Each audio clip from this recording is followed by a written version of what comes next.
Coach of the Sacramento Kings. Luke Walton is being sued for sexual assault by a former sports reporter.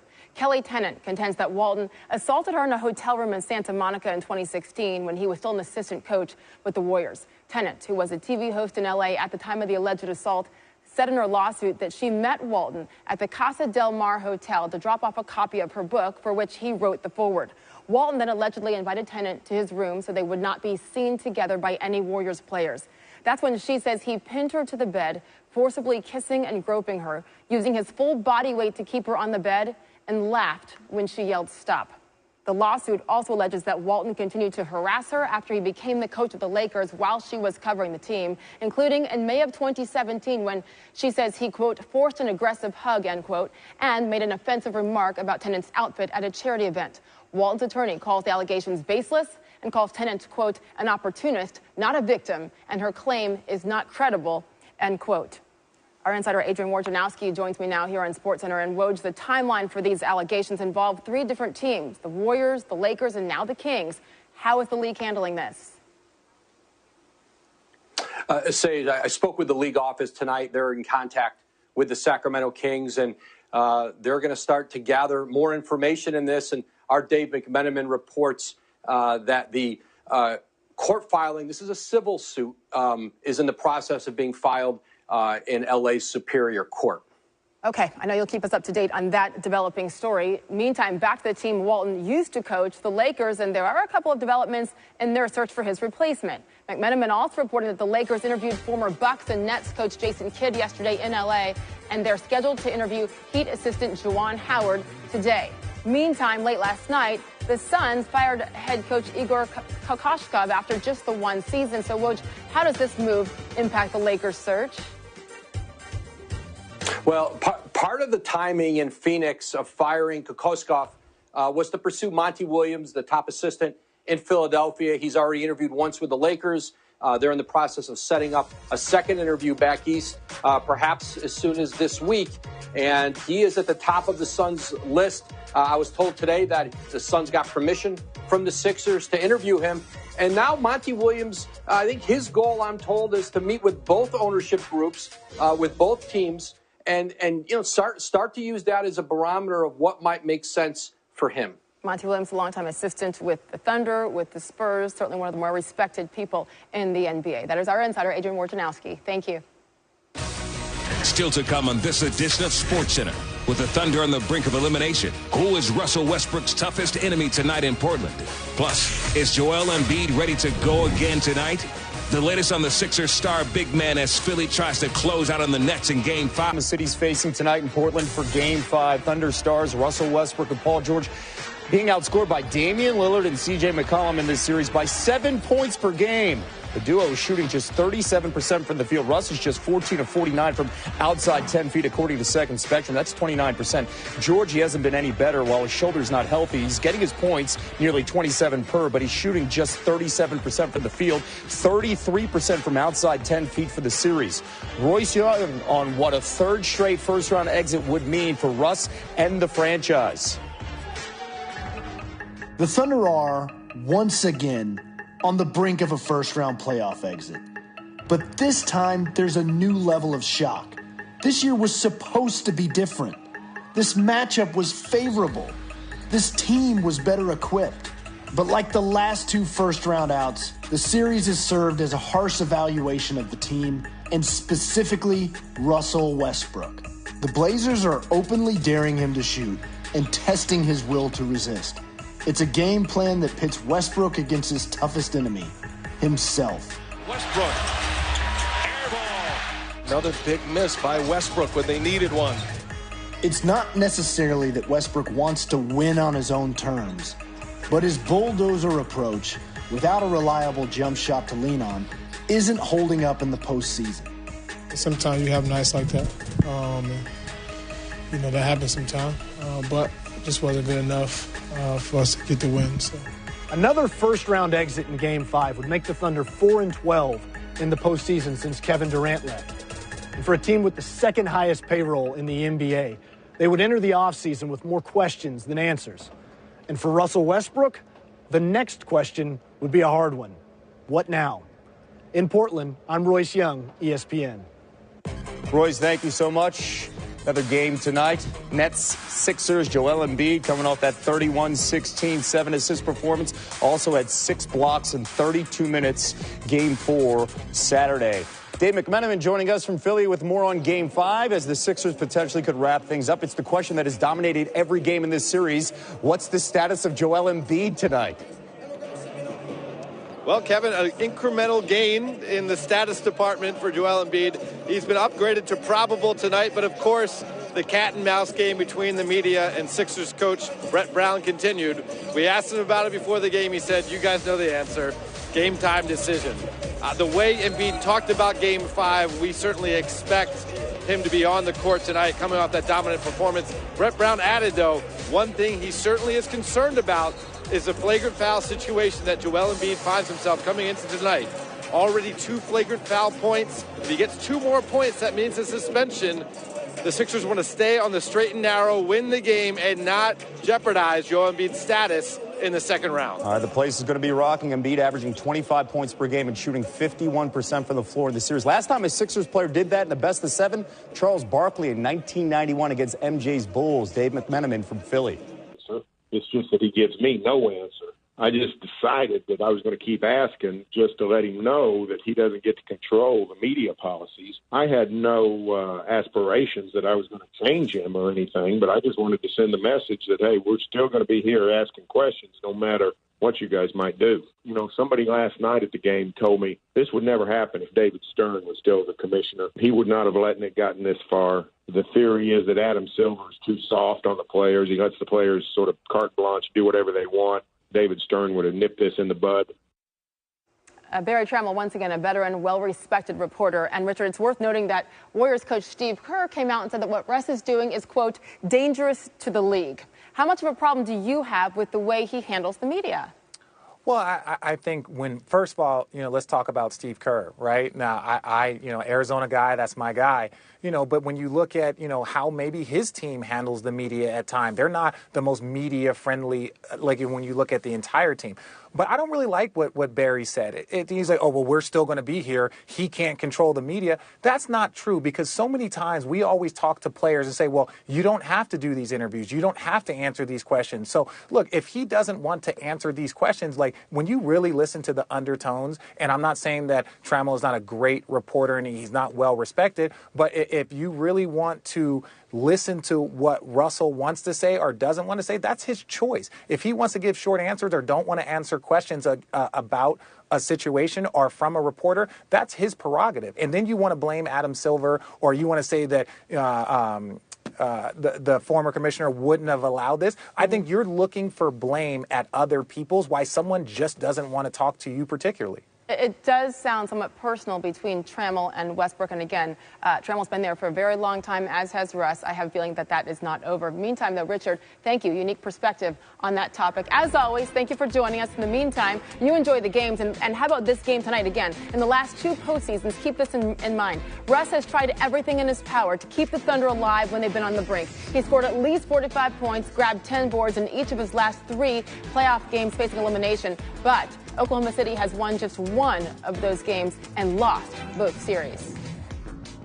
In the East, we know the Celtics and Bucks are going to square off in the second round. Tony Kornheiser and Michael Wilbon will join us to answer a tough question. Who's more important to their team, Giannis or Kyrie? That's coming up. Sage, just over a week after Luke Walton got a new head coaching job, he faces serious allegations in a sexual assault lawsuit. Our insider, Adrian Wojnarowski, has the very... Oh, my goodness. Wow. That's ridiculous, people.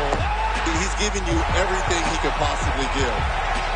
And here comes Giannis. The Bucks and their march as the #1 team continues. Well, we'll get the 1-4 matchup a lot of people were looking for in the East. The Greek Freak and Kyrie, Milwaukee and Boston. Giannis coming off of 41 points in 32 minutes in the clincher last night against Detroit. The fewest minutes for a 40-point game in NBA playoff history. As for Kyrie, he led the Celtics, averaging over 22 points per game in their sweep over the Pacers. It marks Boston's first 4-game winning streak in 2.5 months. So Thing is, we don't know when the series will begin yet, but when the long layovers end, the Bucks are the clear favorite over the Celtics in this second-round matchup. Westgate has Milwaukee at minus 300, so you'll have to bet $300 just to win 100. Back to Kyrie and Giannis. Listen to this from PTI. Kornheiser and Wilbon, take it away. Hi, Wilbon. Who is more important to their team, Kyrie Irving or Giannis Antetokounmpo? Giannis, and this isn't close. As great as Kyrie Irving is, he is great. He's already wearing a championship ring. Giannis hopes to get one. We have seen the Boston Celtics play successfully over a long stretch without Kyrie Irving, over the most important stretch of the season, which is the postseason. They had LeBron James on the ropes and defeated last year without Kyrie Irving. Milwaukee can't do that without Antetokounmpo. And I like some of the parts, some of the ensemble pieces. Glad Malcolm Brogdon, presumably, is coming back soon. They need him.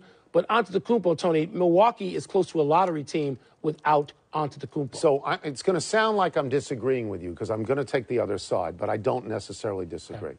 I think Antetokounmpo plays closer to his best more often than Kyrie Irving. Okay. So I don't know how much he can improve the Bucks from where they are. I think that Kyrie Irving is the wild card in this sense, and I want to be very clear about this. Having that ring means something. Mm-hmm. We talked today on our show about Bryce Harper and Jake Arrieta, and you made the point that Arrieta has a World Series ring.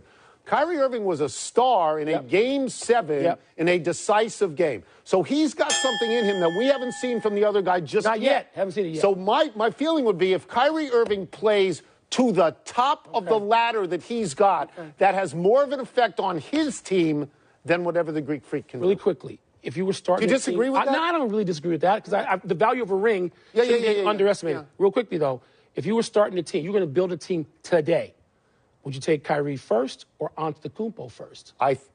I'm partial to guards, but I think I would take Antetokounmpo first. I do. I think we'd be in agreement again. That's it. We're done. Back to you. It's just going to be part of the story. If you've played any meaningful basketball in the NBA, you have a shot like that. If you don't, that means you haven't played in meaningful games or you haven't been trusted by your coaches or your teammates to take that shot. He is on a great path in this NBA.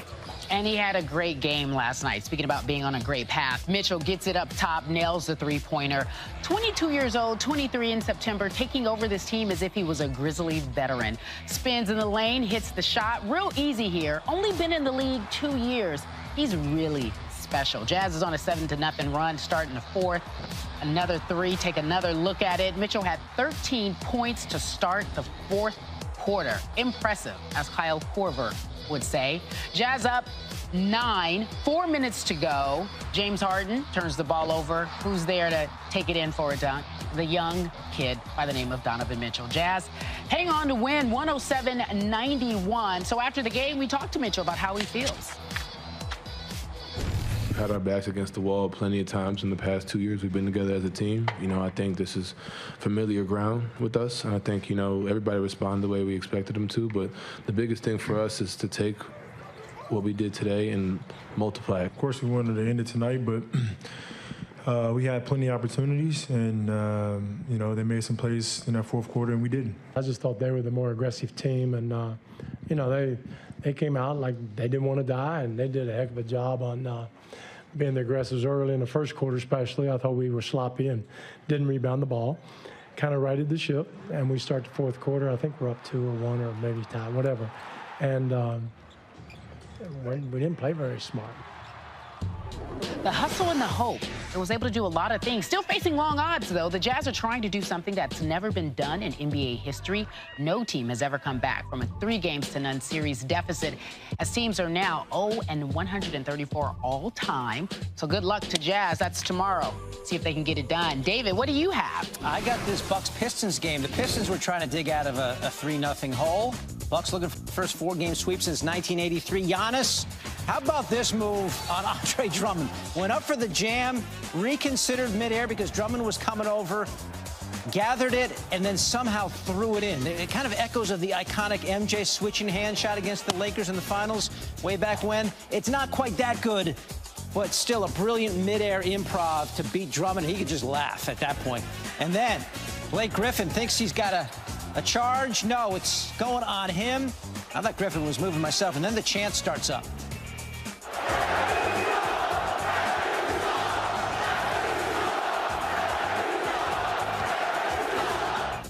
Sometimes you just get caught up in a good sing-along. It happens. So Blake probably agreeing with the fans. Fourth quarter, this was Giannis's night. It's been his series. It's been his year. The and one, and another call goes against Detroit. Griffin's seen enough. The Bucks made 22 more foul shots than the Pistons. Biggest disparity in a postseason game in 4 years.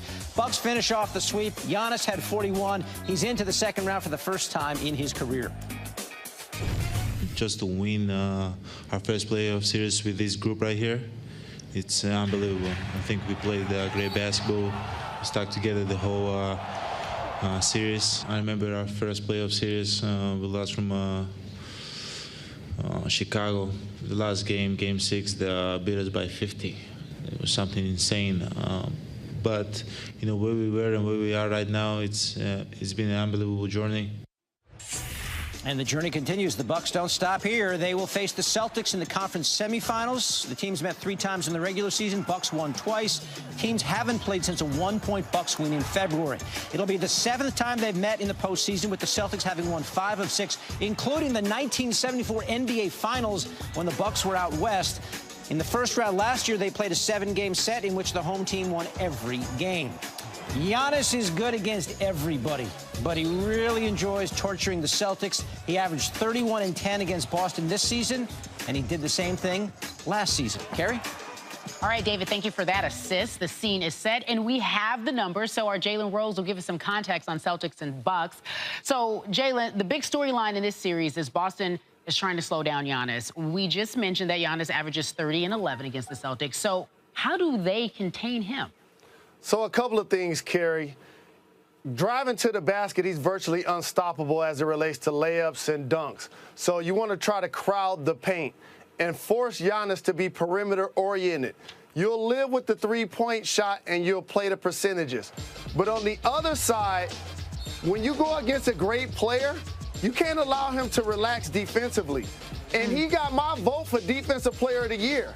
However, Al Horford, Baines, Morris, those guys have to be a threat offensively, in particular making jump shots, so that you now open up the paint and force Giannis to be out on the perimeter to guard while your playmakers get a chance to penetrate towards the basket. It's going to be fascinating to see this dynamic how it plays out. Side note, is he your MVP, referring to Giannis? He did not get my vote. Carrie Champion. I voted for James Harden, and here's why. James Harden and Michael Jeffrey Jordan are the only 2 people to play a season and have 2,700 points, 500 rebounds, and 500 assists. Like James, what he was doing individually was historic, so he got my vote. All right, I'll get back on track here. Focus on tonight's Game 5 between San Antonio and Denver, with the series tied at 2 apiece. Spurs seemingly had the edge with that first road win. You've liked, though, some of the adjustments that Denver has made. So as for San Antonio, what could the Spurs do to take over this series? You got to get White back going. He was terrific, had a 30-point game in Game 3. Then they did a great job of slowing him down in Game 4. They made the adjustment, as you just mentioned, of putting Craig in the starting lineup. He played well for the Nuggets, and Barton off the bench played well. So now for the Spurs, your counter is your veterans. DeMar DeRozan has to have a signature game. Can Rudy Gay give him big quality minutes? Mills making shots off the bench. You need Aldridge to be an anchor down low. Going to Denver and playing in a hostile environment and dealing with the altitude is going to be a challenging thing for the Spurs. They've already gotten a win on the road. The Nuggets seem to be more poised about this playoff thing right now. I think Denver finds a way to get Game 5 as well. Wow. All right. So Denver has never won a best-of-7 series that was tied at 2 apiece, going 0 for 3. Jalen with the knowledge and saying perhaps they get the game as well tonight. Thank you for joining us here on Coast to Coast. The champ is here. Appreciate you. That's right.